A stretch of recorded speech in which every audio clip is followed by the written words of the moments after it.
Good morning, good afternoon, and good evening, everybody, and welcome to today's episode of the Never Peak Project Podcast. I'm your host, Coach Ranger, and in today's episode, we're going to be talking about networking events. I'm going to be talking a little bit about the things that have worked for me, the things that haven't worked for me, and just the lessons that I've learned over the last few months, years, whatever you want to call it, going to networking events and how to really make the most out of them. So go ahead and sit back, relax, and enjoy as I go over some of my top tips for networking events. Now, the very first thing that I want to say that is to just show up.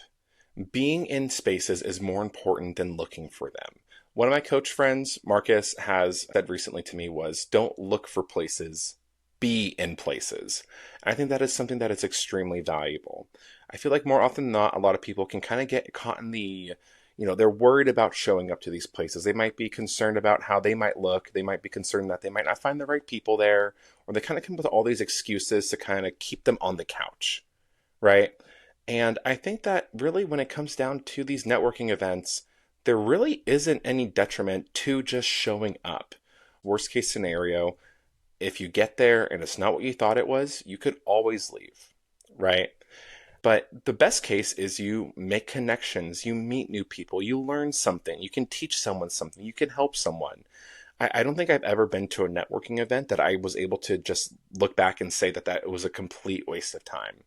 There have been some networking events where I didn't leave with a single business card, where I didn't give out a single card, I didn't meet anyone, I didn't talk to anyone, I just sat in the corner all by my lonesome, kind of scared, right?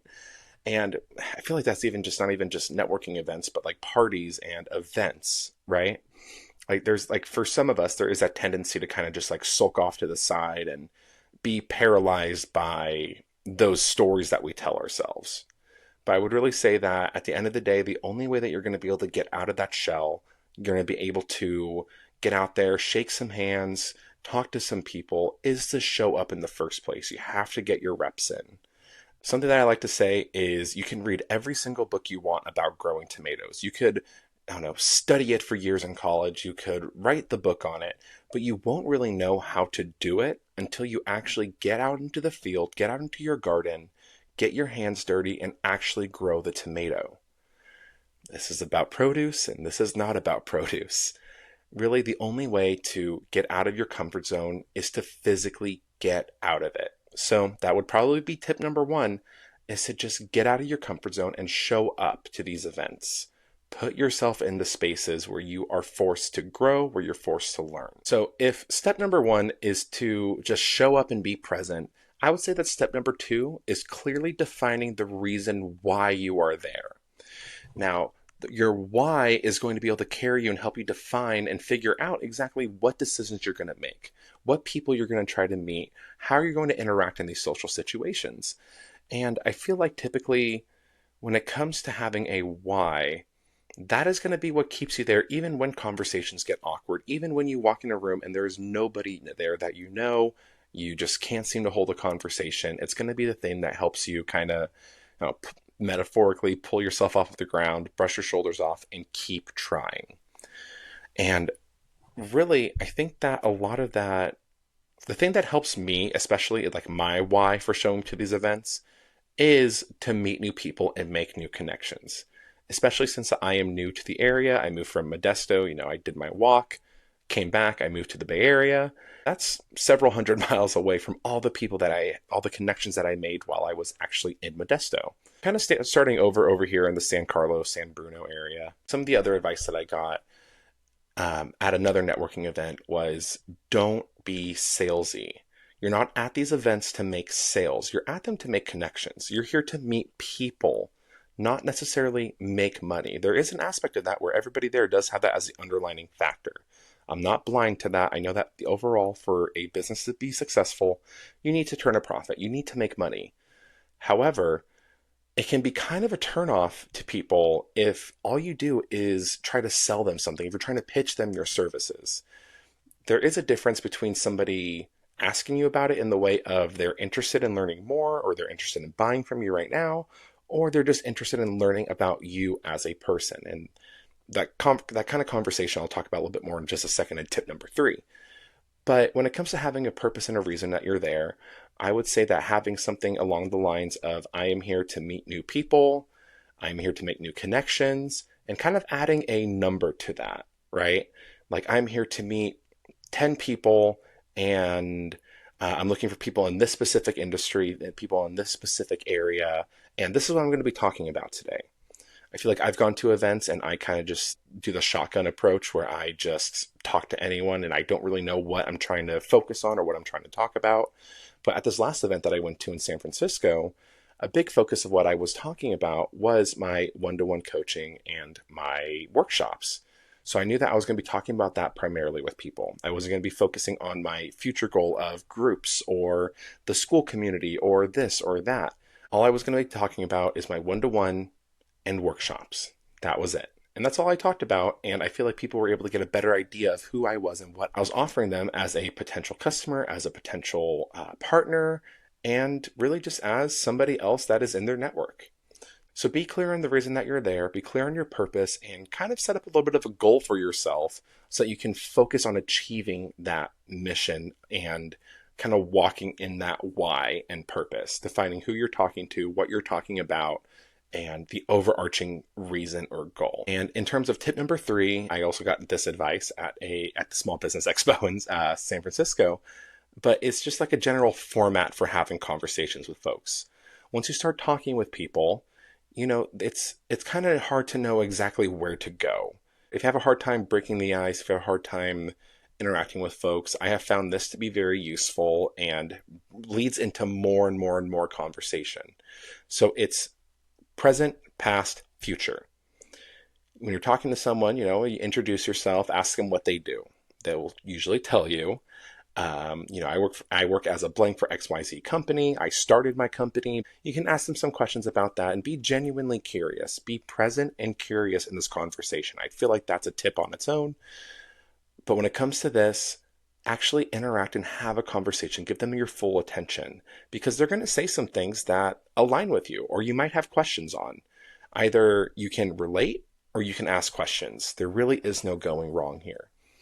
And then the next step after they're done talking a little bit about what they're doing now in the present, take a step back and ask them about what they used to do. What got them into this?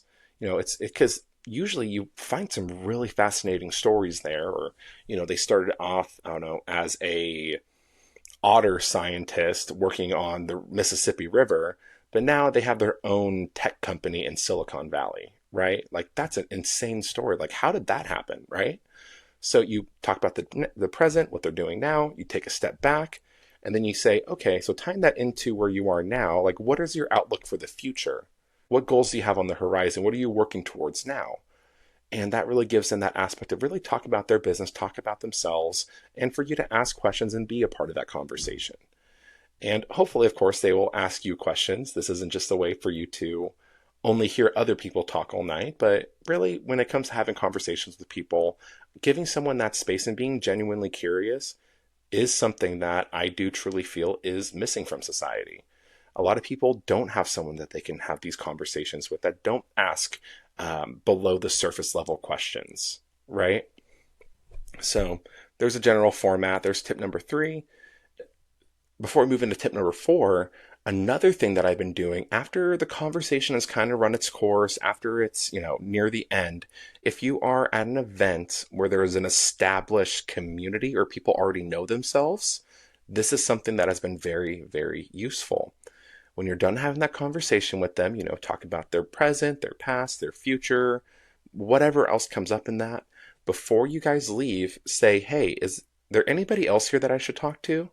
Be very upfront. You're like, hey, I'm kind of new. Like, I'm trying to learn who everybody is. Who else here should I talk to? And every time that I've used that, they go, oh, you should talk to insert random name. And then typically they'll help you make that introduction. They'll be a little bit more aggressive in terms of kind of getting you in on the next conversation, because inserting yourself into a group or when 2 or 3 people are talking can be a little bit intimidating. So having someone else there that knows the other person, that can kind of break past that social cue, is very helpful. And when I did that at the senior roundtable, I was able to bounce from person to person to person to person. And that helped me maximize the amount of time I was able to actually be in front of someone and talk. And I thought that was just so cool and valuable. So that would be tip number 3. Now, moving into tip number 4, I would say that this is really about the follow up. When it comes to following up with people after the event, what I would do is use that as an opportunity to get to know them even better. Now, you probably had a, 30-second to 4, 5, maybe 10, 15, whatever minute conversation, but it was around a whole bunch of other people. Things might have gotten lost in translation. Typically, these events do have drinking and alcohol as a part of it, so who knows what really got passed and what got through during that conversation. So I would say that the next tip would be to follow up and set up a one-to-one meeting. This has been something that I've been doing at the last few events, and it's been so great for my business. I have been able to meet new people. I've been invited to different organizations. I've been invited to different networking opportunities. And really this is something that has put me in front of even more people. So all I do after I go to a networking event, you can type in all the business cards into a Google Doc or an Excel file. You can upload the pictures of the business cards into ChatGPT and it can make a table for you. When I tried that last one, it didn't work quite well, so I think I need to kind of finagle with it and see what was going on. But follow up with every single person that you talk to. Just say, hey, it was great meeting you. And if you remember something from your conversation, I really enjoyed hearing about X, Y, and Z. I'd love to hear even more. Here's my Calendly link. Let's set up a time to chat over Zoom for a little bit. I'd love to hear more about what you're doing and see if there's any ways that I can support you. Hit send, and that's it. Now, I haven't had a lot of success in terms of response. I have had to follow up with people, and typically after you follow up once or twice, then they schedule something. But off that first go around, you'll probably only set up a few meetings, which honestly, these 30-minute meetings, all of them for me have turned into at least an hour. So keep that in mind, that sometimes the conversation just keeps going and you guys really do connect on a personal level. And for me, this is a great way to meet with someone one-on-one. It's less intimidating. It's a really nice way to get to know people more. And you get to really build up that know, like, and trust factor with them. Like, I also trust people now. I know the professionals in the area, right? Again, really focus on them, focus on their business, see what they have to offer, and find ways for you to support them and connect them with other people. I think that is something that is really impactful in terms of these one-to-one meetings that you have with them. And really, that's all I got today. I hope that those 4 tips really kind of help you out in your business and your organization. Let me know what you guys think of them. Let me know if anything doesn't make sense. And be sure to check out the Skool community, Never Peak, the first steps. I'll be making a few posts in there about these different tips and really kind of cultivating a dialogue in the group. So be sure that you hit the link in the description. My community is just skool.com/neverpeak. Be sure to join, check out the community, and I hope to see you guys there. And until next week, remember to never settle, never quit, and never peak.